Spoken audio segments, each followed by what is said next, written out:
wonderful car here belongs to Tom Roberts, who bought it 50 years ago, put it in his garage and forgot he got it. After the show, he's taking it home and hoping to rebuild it, restore it. It's a unique car, sold as a chassis. Somebody's put a body on it, and Tom's got about the next 20 years, I would imagine, taking it to restore it. Quite something, quite a find. And then we go over here to Ambrose Langley Pools. Wonderful drop head coupe, which again was a barn find in a way, because it was on the road for 30 years and then stored for 40. And Ambrose has kept it almost in the condition that it was found in a barn, but he's now got it going. And he hopes it will go long enough to get him back home again this evening.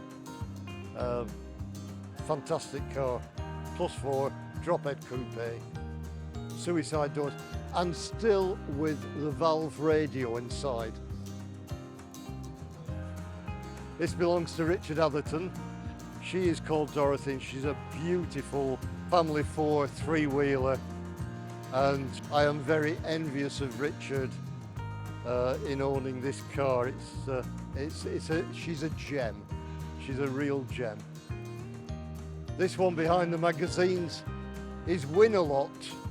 John Porter's +4 with a Z-Tech 2-litre engine. Again, John is working on this, restoring it, fettling it, getting it back on the road.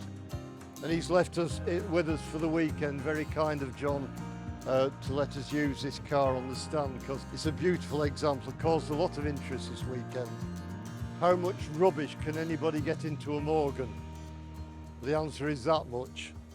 This is Megan, my pride and joy. She's a 2010 4.4 Sport, used and abused, lives on the drive, goes shopping, and brings a smile to my face and everybody else's who comes into contact with her.